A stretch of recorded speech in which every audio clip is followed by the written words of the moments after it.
कृष्णा खूपच अस्वस्थ असते आणि सावित्रीच्या बोलण्याचा विचार करत असते की जर का कृष्णाचं लग्न नाही झालं तर तिच्या पूजेचंही लग्न होणार नाही. मनातून खूप दुखवलेली खचून गेलेली असते. तेव्हाच बंब्या भक्तीवरती येल्याचं सांगतो. भक्ती येता क्षणी कृष्णाला गुरुजींनी खालती बोलवल्याचं सांगते. कृष्णा रडतच तिच्याकडे रिक्वेस्ट करते की भावा, तू एक काम कर की पूजेला फोन करून सांग की माझं लग्न जमल्याचं. तेव्हा भक्ती खूप पोटतिडकीने समजावते, कृष्णे अगं नाही ऐकणार ती.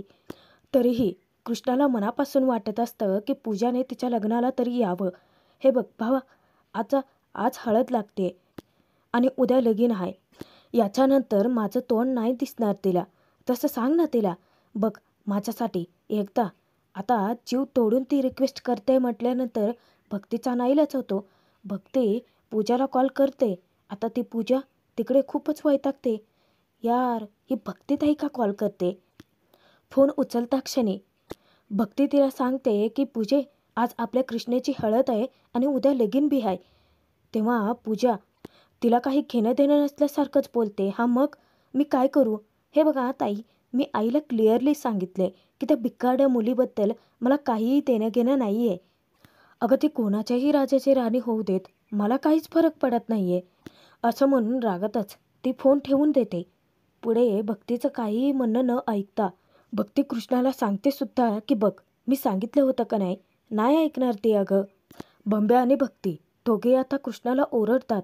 आधीच पूजेच्या वागण्याने ती दुखावलेली असते. त्यातून तिच्या आयुष्याचा सत्यानाशच व्हायला निघालेला असतो त्या जयकांतशी लग्न लागून. तेव्हा बंब्या म्हणतो की अगं, जिच्यासाठी तू स्वतःच्या आयुष्याचा सत्यानाश करून घ्यायला निघाली, तिला तुझ्याबद्दल काय बी फरक पडत नाही अगं कृष्णे. तुला सांगू का मी एक, त्या बटूक बाबाला पकडायला तू आणि दुष्यंत सरकारने नवरा बायकोचं नाटक केलं होतं ना, तेव्हा तर मला असं वाटलं की तुमचं दोघांचं बी लगीन लावून द्यावं आत्ताच्या आत्ताच. त्या जयकांतपेक्षा ते दुष्यंत सरकार लईच चांगलेत की. तेव्हा कृष्णा त्याला तटावते, बंब्या काय बी काय बोलायलायस? तेव्हा भक्ती म्हणते की अगं, बरोबर तर बोलतोय की तो. कृष्णा तिला उदाहरण देत सांगते की आकाशातले तारे कितीही आपल्याला आवडले ना, तरी आपण त्यांना हात नाही लावू शकत.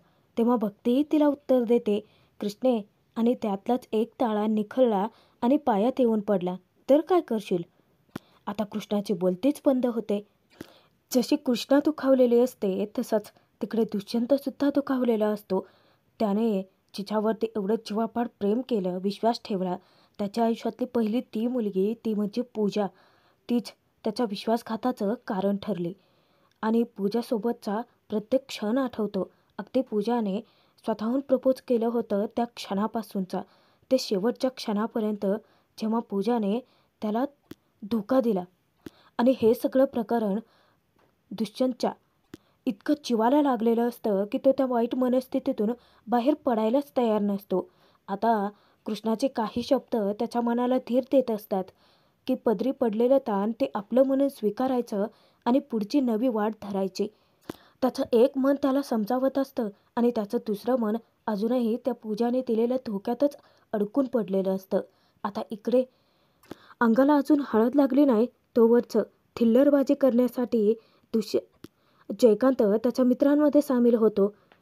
आता त्याचे मित्र तर दारू ढोचतच असतात, पार्टी चालू असते त्यांची. तेव्हा जयकांत आल्यानंतर तर त्यांना आणखीनच हूर येतो. आता जयकांतसुद्धा त्यांच्यामध्ये मिसळतो, आपल्या लग्नाचा आनंद साजरा करतो, त्यांच्यासोबत जोरजोराचा नाचत असतो, पाकडत असतो. जयकांत त्याच्या सगळ्या मित्रांना सांगतो की चला आता बॉटल उघडा आणि सुरू करा.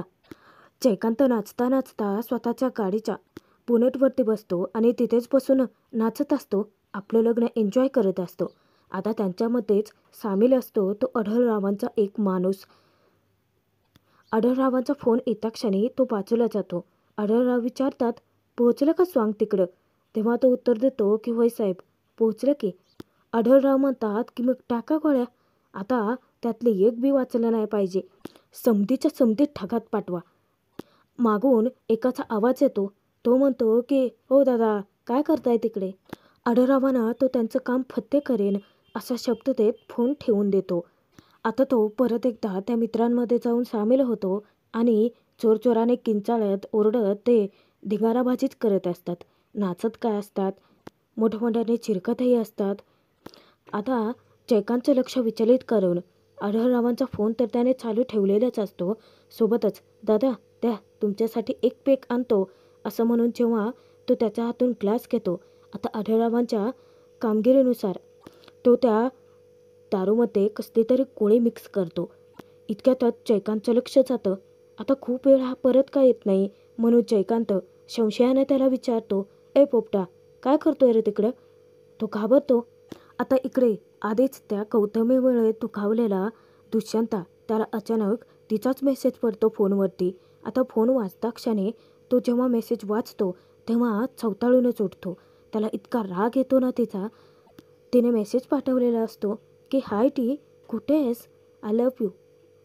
तुझा फोन नाही, मेसेज नाही, ऑल ओके. तो मेसेज वाचल्यानंतर त्याच्या डोक्यात तिडीक जाते. तो इतका खवळतो की तेथून तावातावात उठतो. तोचपर्यंत आता कृष्णेच्या हळदीची सगळी तयारी झालेली असते. 2-3 बायकाही सावित्रीच्या मदतीला आलेल्या असतात. आता आसपासच्या बायका येण्याची लगबग तर चालू असते. सावित्री मोठ्या मोठ्याने कृष्णाला हाका मारून खालती बोलवत असते. आता गुरुजींपाशी थांबून ती सगळी तयारी पाहत असते. इतक्यातच इकडून बाळजाबाईंचा फोन जातो तिला. तेव्हा सावित्री फोन उचलत त्यांना म्हणते की बोला की विहीनबाई. आता बाळजाबाईनं हे खटकतं बरं का. ती विचारते की विहीनबाई. तेव्हा सावित्री सांगते की अहो आता आमची कृष्णा तुमची सून होणार ना, मग आता त्या नात्यात आपण बांधले जाणार म्हणून म्हणलं विहीनबाई. आता बाळजाबाईंना तर वाद घालता येत नसतो ना, मग काय चांगुलपणाच दाखवावा लागतो.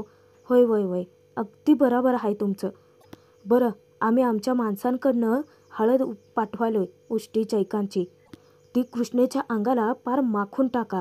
मी तर म्हणते अशी चोपरान अंगाला की आमची होणारी सून सोन्याहून पिवळी दिसली पाहिजे. बाळजाबाई फोनच ठेवून देतात आणि सावित्री एकटीच बडबडत बसते. वय वय वय, आता तुम्ही सांगितल्याप्रमाणे आमच्या कृष्णेला पार हारत चोपरूनच टाकते बघा. आता ते हॅलो हॅलो करतच बसते आणि परत विचार करते काय बाई आहे ही, पूर्ण बोलणं ऐकूनच घेत नाही माझं. इकडे बाळजाबाई त्यांच्या एका माणसाला बोलवतात आणि त्यांना सांगतात की ही कृष्णेची हळद म्हणजे जयकांतची उष्टी हळद आहे, कृष्णेसाठी घरी नेऊन द्यायचे. घर माहिती आहे ना व तुम्हाला. ते म्हणतात की अहो कृष्णेचं घर आताच्या लोकांना कुणाला माहिती नसणार आहे, अख्ख्या गावाला माहिती आहे. बाळजाबाई आता नाक मुरडत म्हणतात होय जा मग. सावित्री कृष्णाला हाका मारत वरती येते. तोचपर्यंत भक्तीने बंब्याला स्वातीला खायला चारा टाकायला सांगितलेला असतो. तो तर निघून जातो. आता सावित्री वरती येत्या क्षणी कृष्णाशी किती गोडी गुलाबीने वागते. ती म्हणते की कृष्णा अगं इथे आहेस वय, अगं केव्हापासून मी हाका मारते तुला, चल खालती. अगं त्या जयकांतची उष्टी हळद येते सुद्धा. तेव्हा कृष्णा आणखीनच घाबरून जाते. इतकी बिथर होते. ती रिक्वेस्टसुद्धा करते की आई मला नाही यायचं आहे खालती, मला त्या जयकांतची उष्टी हळद नाही लावून घ्यायची. तेव्हा आत्तापर्यंत गोडगोड बोलणारी ही सावित्री लगेचच पालटते, सरड्यासारखा रंग बदलते. हे बघ कृष्णे, काही जरी झालं तरी तुला ती उष्टी हळद लावून घ्यायलाच पाहिजे, कारण तुझ्यासोबत आमच्यासुद्धा नशिबाचं रोपडं पालटणार आहे. कृष्णा खूप विनवण्या करत असते, खूप पोटतिडकीने समजावण्याचा प्रयत्नही करते, कारण तिच्या प्रत्यक्ष डोळ्यांना दिसत असतं तिचं उद्ध्वस्त होणारं आयुष्य. परंतु नियतीच्या मनात तर वेगळंच काहीतरी चालू असतं. सावित्री आता ती अशी ऐकत नाही म्हटल्यानंतर तिच्यावरती दमदाटीच करते. एकदम गप्प बसायचं. जबरदस्ती ती तिला उठवते आणि बाहेर घेऊन जाते आणि तिला सक्त ताकीदही देते की डोळ्यातनं एक टिपूस पण काढायचा नाही. तोचपर्यंत दुष्यंतासुद्धा आता इकडे घरी यायला निघालेला असतो. गौतमीच्या विषयी दुष्यंताच्या मनात इतका राग उफाळून आलेला असतो की सतत तो दात ओठ खातच असतो. तोचपर्यंत इकडे जबरदस्ती कृष्णाला ती बाहेर घेऊन येते सावित्री आणि आलेल्या बायकांना सगळ्या मंडळींना हसत सांगते की काय आहे ते आवरायला जरा उशीर लागला ना हिला. आता कृष्णा केविलवाण्या नजरेने तिच्याकडे बघते मदतीसाठी, परंतु सावित्रीचा आता स्वतःचाच यात इतका मोठा फायदा म्हटल्यानंतर कृष्णेला ते आगीत ढकलणारच. शेवटी नाईलाजास्तव कृष्णा तिथेच जाऊन पाटावरती बसते सुद्धा. आता इकडून चैकांची उष्टी हळद घेऊन एक माणूस पाळजाबाईंच्या सांगण्यानुसार कृष्णेच्या घरी यायला निघालेला असतो बाईकवरती.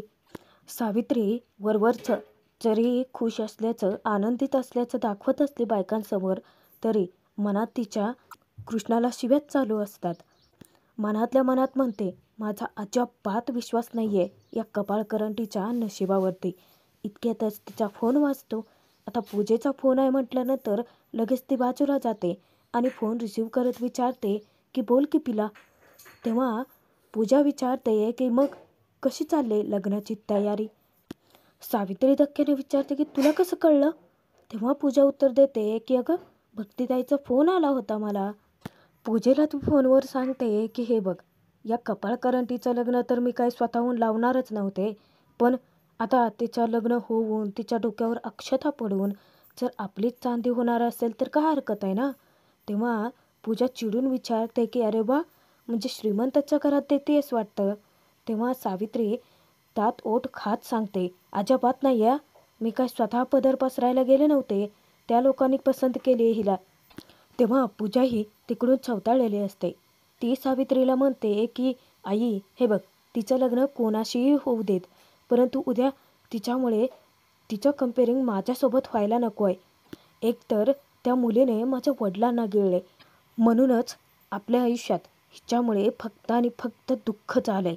आणि आता लग्नानंतर जर ही सुखी झाली ना तर तेव्हा तिला शांत करत सावित्री समजावते की हे बघ, आजपर्यंत तिच्या वाट्यामध्ये मी सतत काटे आणि काटेच पेरत आले आहे, पण ही कपाळकरंटी तिथून चालायला लागली की त्या काट्याचं फुलात रूपांतर कसं होतं तेच मला कळत नाही. आता मी तरी काय करू. पूजाचा तिच्या आईवरती राग फक्त एवढ्या कारणासाठी असतो की ती कृष्णाचं लग्न एका मोठ्या श्रीमंत घरात लावून देते. तेव्हा सावित्रीकडून तिला समजावते की पूजे, मी काय सांगते ना ते नीट ऐक आधी. या कपाळकरंट पोरीचं लग्न जर झालं तर मग आपल्यावरचं जेवढं कर्ज आहे तेवढं सगळं माफ होणार आहे. ही कार्टी आपल्यासाठी आता सोन्याचं अंड देणारी कोंबडे. पूजा प्रश्न विचारते की आई, नाही म्हणजे ती तिकडून तुला सोन्याची अंडी पाठवेल असं वाटतंय खरंच. तेव्हा सावित्री म्हणते 100% ही पोरगी खरंच सोन्याचं अंड देणारी कोंबडी. आता फक्त आपण आपला फायदा करायचा. आता सावित्रीचं बोलणं ऐकल्यानंतर पूजा खूपच खुश होऊन जाते आणि सावित्रीला ती सल्ला देते की आई, जर ही पोरगी तुला सोन्याचं अंड देणारी कोंबडी वाटत असेल तर मग आता त्या लग्नातनं जितका पैसा निघतोय ना तितका काढ. आता हे तर हिच्या डोक्यातच शिरलेलं नव्हतं. आपल्याच मुलीने इतकी चांगली आयडिया दिली आहे म्हटल्यानंतर सावित्री तिचं कोड कौतुकच करते. आता तोचपर्यंत हळदीच्या कार्यक्रमाला सुरुवात होणार असते. तेव्हा गुरुजी कृष्णेला मुंडावळ्या बांधून द्यायला सांगतात. कृष्णाला तर मोठा धक्काच बसलेला असतो त्या मुंडावळ्या बघून. तेव्हा तिला बाबासोबतचे लहानपणीचे क्षण आठवतात की बाबांनी 2 मातीच्या मूर्त्या बनवून दिल्या होत्या आणि कृष्णाला सांगितलं होतं की ही कृष्णा आणि तो तिचा नवरा. बाबा अगदी धूमधडाक्यात थाटामाटात तिचं लग्न स्वतः लावून देतील, परंतु आज तिच्यावर जी वाईट वेळ आली आहे त्या दुःखातून कृष्णा स्वतःला सावरूही शकत नसते. आत्तापर्यंत जयकातने कित्येक वेळा तिची वाट अडवली, दमदाटी केली, तिच्यावरती जोर जबरदस्ती केली. ते सगळे क्षण अचानक तिच्या नजरेसमोर उभे राहतात आणि कृष्णाचं काळीच पिळवटून निघतं. आता मदतीला कोणी नसतंही आणि पोटतिडकीने समजावून कोणी ऐकूनही घेत नाही. शेवटी तिला एकच मार्ग दिसतो, तो म्हणजे देव. हात जोडून देवीकडे प्रार्थना करते की देवी आई, आजपर्यंत म्या जर मनापासून तुझी भक्ती केली असेल तर त्या चैकांच्या नावाची ती वंगाळ हळद माझ्या अंगाला लावू देऊ नकोस. आज माझ्या भक्तीची आणि तुझ्या सत्वाची परीक्षा आहे. कृष्णेची हाक देवी आईपर्यंत पोहोचते सुद्धा. कृष्णेची प्रार्थना मनात चालूच असते, देवीचा थावा चालू असतो. तोचपर्यंत इकडे पूजाने केलेल्या विश्वासघाताने दुखावलेला दुष्यंत घराकडे येत असतो. येत असतानाच आता चैकांची उष्टी हळद घेऊन बाळजाबाईंनी 2 माणसंही पाठवलेली असतात. रस्त्याच्या मध्ये बरोबर बाळजाबाईंच्या माणसांची दुष्यंतच्या गाडीला धडक लागते आणि जयकांतच्या नावाची जी उष्टी हळद आहे ती उष्टी हळद सांडूनच देते. तेव्हा दुष्यंताला सुद्धा आता या छोट्याशा घडलेल्या ॲक्सिडेंटमुळे मोठा धक्का बसतो. परंतु काही का असेना कृष्णेची हाक देवीने ऐकली आणि शेवटी नियतीच्या मनात जे आहे तेच घडणार. भाग इथेच संपतोय. बघूयात पुढे. आढळरावांची माणसं बाळजाबाईंच्या अंगावरती धावून जातात. ते त्यांना जाब विचारतात की जयकांत गायब झालाय, आता कृष्णाच्या आयुष्याचं काय? आणि रागाच्या भरात ते लाठ्या घेऊन बाळजाबाईंच्या अंगावर धावून जातात. तेव्हा दुष्यंत मध्ये पडतो आणि तो सगळ्यांना शब्द देतो की इतकाच जर माझ्या आईचा शब्द महत्त्वाचा असेल तर मी करेन स्वतः कृष्णाशी लग्न. तेव्हा बाळजाबाई हादरून निघते आणि आढळरावांचा प्लॅन फत्ते होतो. परंतु होणार तर तेच होतं जे नियतीच्या